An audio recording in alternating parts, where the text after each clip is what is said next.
everyone, it's Marco here, and this is the Honeycomb Alpha Yoke, and it is by far the best piece of flight sim gear I have used in the last 10 to 15 years. Let me show you why.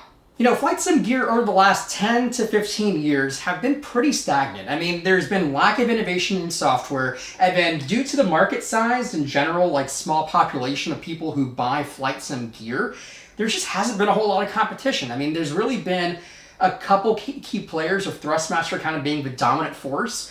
And honestly, I mean, no offense to Thrustmaster, but I just don't think they have a good catalog, especially when it comes to yokes. For flight sticks, a little different story, but yokes in general, I mean, there's been Logitech, and honestly, their things, or their products feel like toys, in comparison to something where you're spending thousands of dollars for very bespoke flight sim gear. So fast forward to, say, mid-2010s, Honeycomb came out and said, hey, we want to bring a disruptive piece of flight sim gear to the market and not cost an arm and a leg. So they debuted the Honeycomb Alpha, and it's only been available for, say, the last year and a half or so.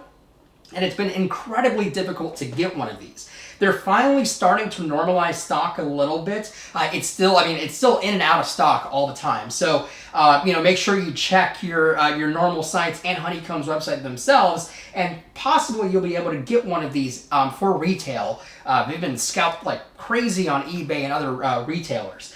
So, let me talk to you about this Honeycomb Alpha. So the Honeycomb Alpha is modeled after a Cessna 172, which is by far the most popular and most built airplane in the world, with 44,000 and counting airplanes built today. And it's also the most popular trainer aircraft that pilots actually start taking lessons in. It's the plane that I learned how to fly in. And it's awesome to see something so, I wouldn't say equivalent, but so similar in terms of design, function, fit, and feel. It's just really awesome to see. So let's take a quick look at the actual yoke. So overall, it's built out of rubber, plastic, and metal. The majority of the touch points, almost all the touch points, are a very rubberized coating, and it honestly feels great. It really does. It hides fingerprints pretty well, so it doesn't get super grimy. There are some plastic touch points on the top of the yokes here, but in general, I think it's a very good product, considering that it only costs between $250 and $280. It did go up to $280 because of the shortage and stuff, but in general, I think it's a very well-built product. There are a couple of minor nitpicks I have with the build quality, and it's mainly the switches that I find on the yoke. Primarily these little white buttons here on the top of the yoke, and then there's also a push-to-talk button that's very similar to that. They just feel cheap and wobbly and not super secure in general. Now the components inside the yoke are pretty darn good. Now the yoke itself sits on a full solid steel shaft, and it has dual ball bearings in there for really smooth actuation. There's also a tension band inside that controls the kind of attention that you'll get when you're deflecting left and right. You get full 180-degree deflection, which means 90 degrees to the left, 90 degrees to the right, which is just like a real Cessna and a real plane. Some yokes don't give you that, and it gives you real modularity and a lot of bit depth in terms of inputs. There's a lot of control in here. Now, there is one small nitpick in terms of deflection. In my opinion, I think there is a small dead zone in your deflection axis, not in your forward or aft. Some people say that there are dead zones in both. I don't feel one in your forward and aft.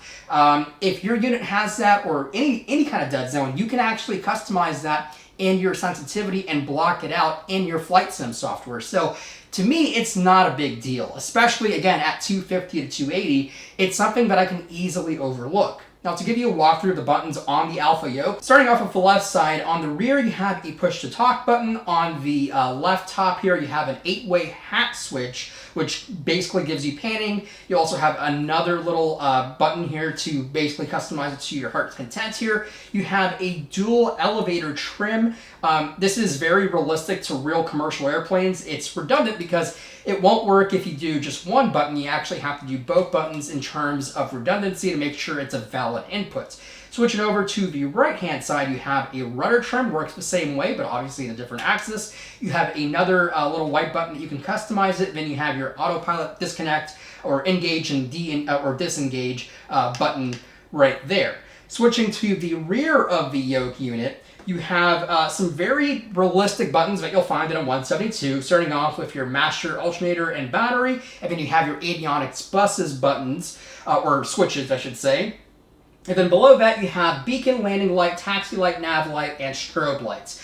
Super handy to have. They're very easy to use, and honestly, it makes the experience of flight sim that much more realistic because you don't have to hunt for it with a keyboard or mouse and panning in the cockpit, because in real life, you actually do have switches for this. They don't live on a keyboard, and you don't have to pan around in a real airplane. A lot of this stuff is really like muscle memory. And then over to the right side here, we have a 5-way rotary knob, which is supposed to replicate the actual basically starter system of a Cessna 172 with your right and left mags. You have a start and on. So these are all very good replications of a true 172. Now I do have another nitpick in terms of design of this thing. The firewall, or the honeycomb texture that you see on this cockpit, glows red. I don't know why it glows red. I mean, it doesn't add any kind of functionality. Thankfully, you can turn it off, but it automatically turns on every time you connect this to power. And speaking of connecting it to power, it runs off of normal USB. It actually has a USB Type-C connector on the back.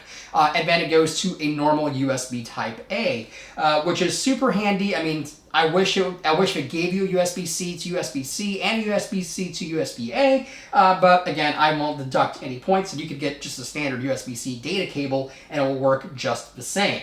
And also, there is a small little Ethernet port. This is actually to connect the yoke to the main unit to make sure that these buttons will work. If you don't have that connected, none of these buttons will actually send any data to the main unit. Now, in terms of mounting these yokes, there's a couple options. One, you can use clamps, which you basically clamp it onto a table. And then the second option is on the underside of this little basically base mount. There is a giant 3M suction pad. And it's reusable. You can wash it if it gets dirty, and you can basically mount that. And I think it says you can get like 30 to 40 pounds of force. Personally, I've never used that, mainly because I have dogs and hairs everywhere in this house. So I just use the clamps. It's easy. It doesn't take a whole lot of time to set up. I think they've knocked it out of the park in terms of mounting. Super simple. Not a whole lot of you don't have to re-engineer the wheel to mount these types of things. So in practice, I think the Honeycomb Alpha is, again, the best piece of flight sim gear I have personally ever used that's outside of commercial flight sim setups. I think the feel, the fit, the function is fantastic. It pairs very well with throttle quadrants and rudder pedals. I mean, it's a very solid product for not a whole lot of money. I mean, a lot of people will say $200 or $250 is a lot of money for basically a controller. I mean, this is a very different type of controller, very specific applications.